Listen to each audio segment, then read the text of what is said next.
Success Talk. We are here again talking success techniques, and we with Abbass Zadeh. Hello again. You're still surviving this show, aren't you? Still going until you kick me off. We're still going. We're still going. Okay, we've only got a few more to go through. Can you Okay. believe it? I mean, It's I've just had gone round about quick. 30 altogether, I think, Wow. and we're almost like finished. Wow. Isn't that amazing?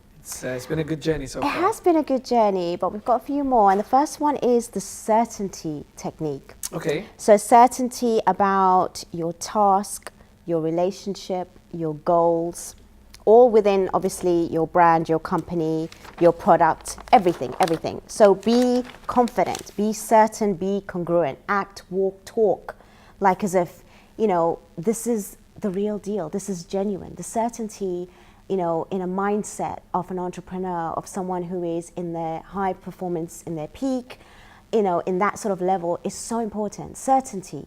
I know we've said it about other things, but this word makes it more precise, more specific. So in order to have that mind, that congruency, the self-talk, and having that 100% emotion and, positivity, it all comes down to you being certain about your brand, your business, what you're selling, who you are. It really ties everything in together. 100%. So you're certain about it. 100% certain. Mr. Abbass Zadeh. 100%. You have to be certain and again, it comes to not confidence and belief, but certain. You need to be yourself. You need to be certain in what it is that you're doing, whether it's in a relationship, whether it's in a partnership, whether it's in a business. 100% you need to be certain, because if you're not, you will not give your all. The other side, if it's a relationship, won't get to see you. You have to be certain in your own ability. That certainty carries you towards your plan. It carries people around you to reach where you want to go, to reach even, where your products need to be, your brand, whatever it needs to be. Your certainty, that specific, knowing that this is who I am, this is what I want, this is where I want to go, these are my goals. It's so vital. And a lot of people ignore that. They think that, they have an outcome, they have a goal, they have this and that, but you need to have that certainty. And that rolls nicely onto my next technique, which is the grow model. Now, we use a lot of tools in coaching, which you don't even realize. Like, I don't name it, but in my head, I'm going through strategies to build rapport, to take you through a certain journey. And in this grow model is very well known. It's been around for many years, and there's many other tools, but this grow model stands for, the G is how, what sort of goals you have. So the aspirations. The R is reality, based on your current, belief system and how realistic your goals and aspirations are. And O is the options. So know your goal and what options you have in order to do that goal. And the W is the will and the way forward. So basically, you need to know what your grow model is, in a sense of a tool. When we have this grow model, we write down your plan. So it's kind of like a business plan. Okay. To gain your goals. Yep. And, this is the grow model. But there's so many others. We've got the SMART model. So if you have an idea, you want to be specific. SMART stands for specific, measurable, achievable, realistic, time-bound. Yes. And I've even been to universities talking to students, and they even use these goals for their projects and their outcomes. And there's also the STAR model. I'm giving you a few extra tips here. Absolutely. I thought I was going to discuss one. The STAR one is understanding your situation, and the T is for thoughts and feelings, the A is for actions, and R is the results. So all these tools, I don't all the time relay that to my client that I'm using these tools, but there is a process in the back of my mind. It might not be sitting exactly in that sort of label as to how it may be from A to B, but a lot of the times I am taking you through a process to actually figure out, how realistic you think, your outcomes are, your goals are. And when you sit with a coach, a business coach, that's going to help you to gain your outcomes and desires and your goals and to reach these levels, these tools really are powerful to get specific, to know that you're certain, like we spoke before, to know that they are achievable, and then to actually set a plan. Because in business we have ideas, and all of us can say we're great with ideas, and we can, but to implement that and to actually have that come, as an actual result, to actually have that output really come into life, to create it and build it, it's not that simple. And a lot of people give up halfway through because they're not having these tools to help them through it. If they had it from the beginning, because a lot of people will invest at the beginning, time, money, effort, or even going out there, but without these tools initially, you don't actually go and set yourself into these situations where, you know, you can actually be performed. So do you think you've used any tools that I've just mentioned? I'm confident that these tools I've used, never Never heard heard of of those those. Yeah, I terms. know, Obviously, you apart shared from these a with couple my of stuff that client. you said Yeah. that you had, for example, we discussed at uni. I remember them back when I was in education, bringing up, or even not even education, when I was working for previous companies, and I had to do a presentation, you know, and using the smart. Using the smart tool just to make sure that it's time achievable and it's realistic and So it's achievable and important. everything like that. Absolutely, it's very, very important.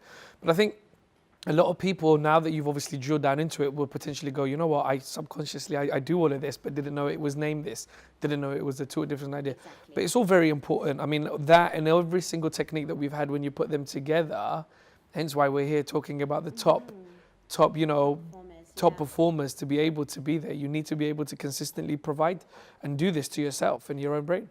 To have a tool actually, like the grow model, the smart model, the star model, whatever it may be, I've got loads.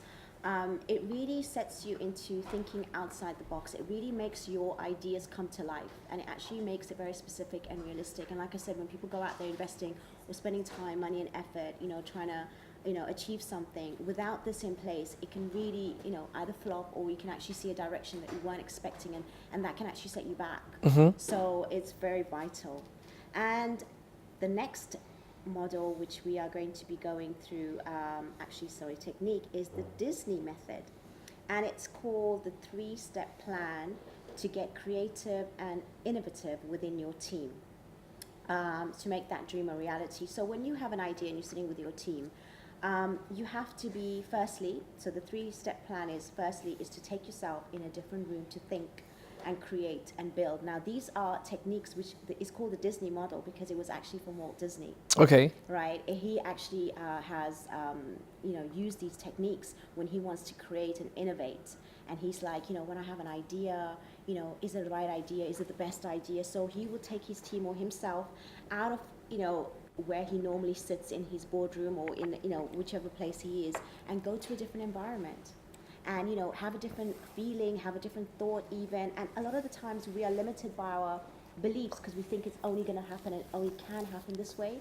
But when you step outside into a different room or a different environment, then you can actually get into a different way of thinking and realizing that actually what's not possible or what you couldn't see is possible or something else available.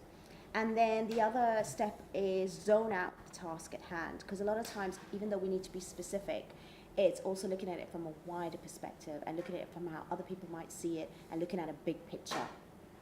So all this, I'm just talking in general terms because I'm just trying to make you focus on you coming together with your team with example, like you want to, you know, have this new idea for your brand to promote your company, and you've got an idea and you're all sitting together and you're brainstorming. So these top performers, they do these sort of techniques to build their team members to create the best level, even not just for yourself, but to create for them, to help them innovate and be creative. Because in a company, it doesn't matter what you're doing, you need to be creative and you need to constantly grow with that. And you can't do that sitting in the same boardroom with the same people, doing the same things and discussing even with the same tools and techniques. No, absolutely. To be creative and to consistently create content, you need to be able to have different type of mindset. You need to put yourself in different experiences, but different seats.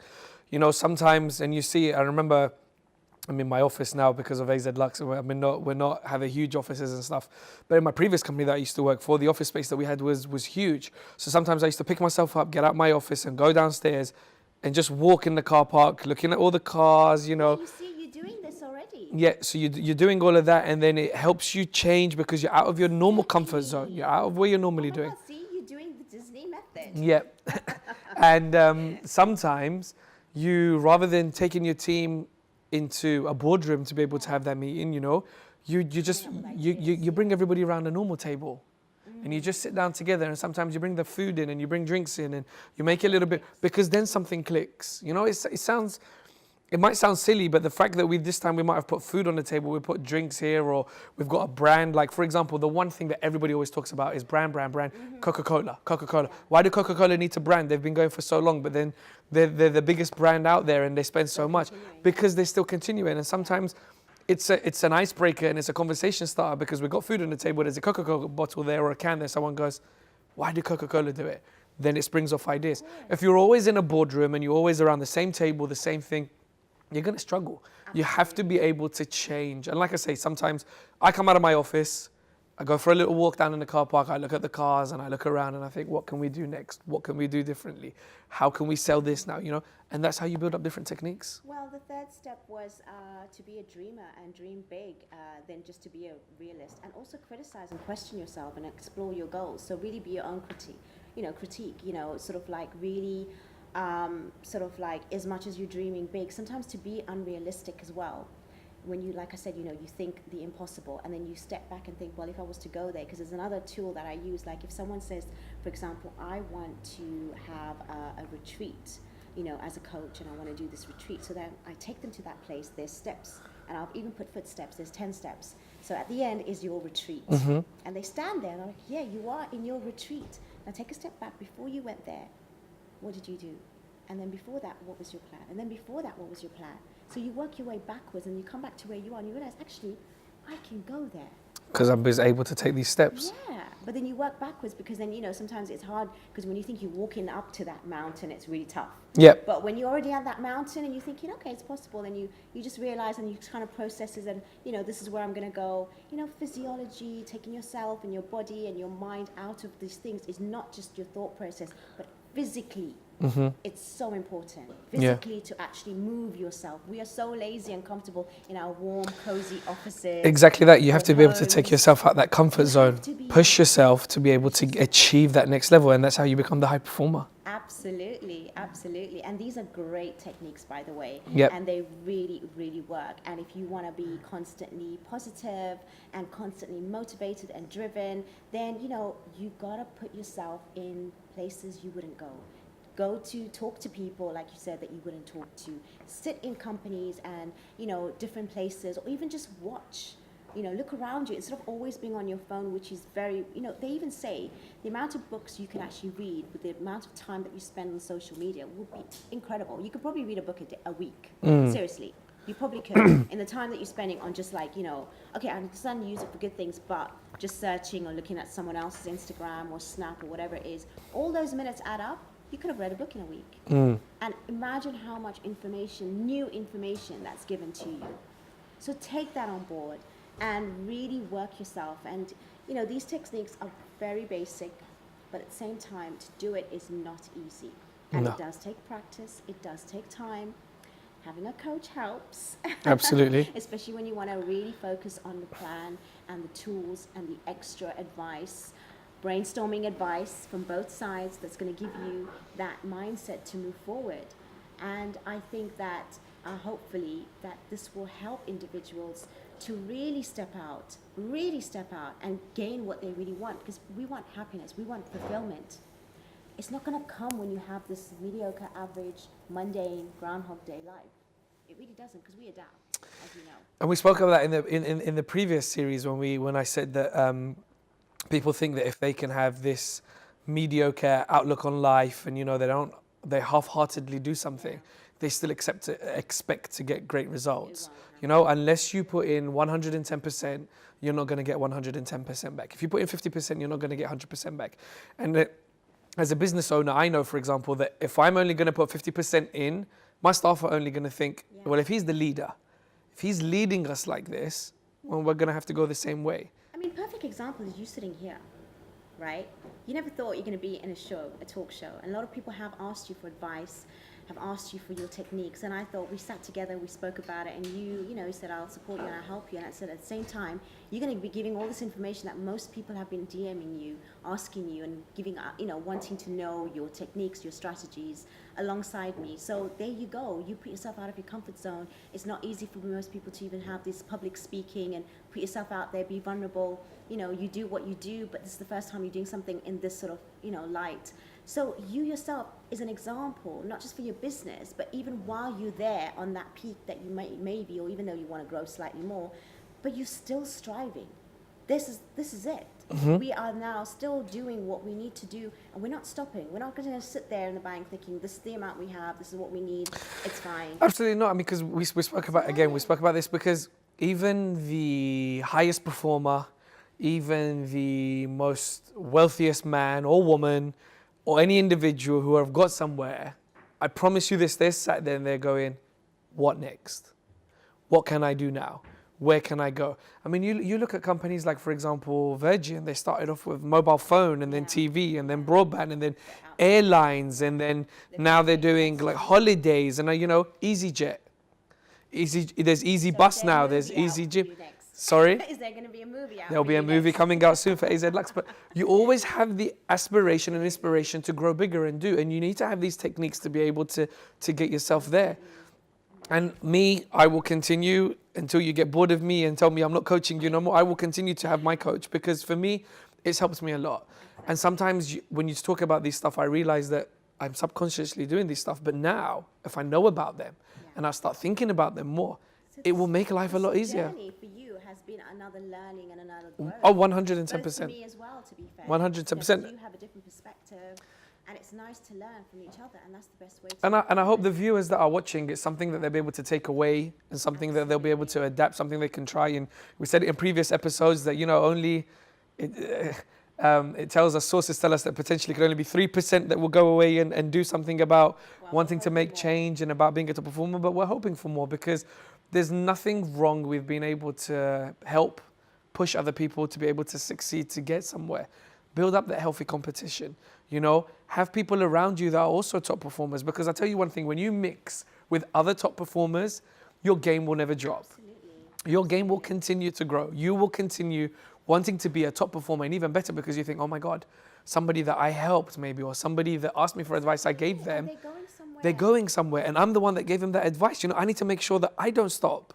I don't go backwards. It pushes you. But also, finally, before we end this episode, I want to say that while speaking to you, it made me realize that also people are always looking for happiness and fulfillment. And honestly, I give a lot of talks on confidence and happiness and positivity. But life is about having meaning and purpose. And your gift is to share it and give. 100%. And when you give more, that is real happiness. That is real fulfillment. It's not even about all this money and success. The real success is you giving something to somebody, even if it's information, even if it's a support or a helping hand or some sort of like advice or, awareness. These sort of things can gain happiness, and to see somebody else grow because, you had that input. And I feel like, my work, I'm privileged, to be a catalyst, to do this for a lot of individuals. Yep. But we all can do it. Like, you've taken yourself out of your comfort zone, out of your time, your, energy and effort where you could be, this is your day off, really. Yep.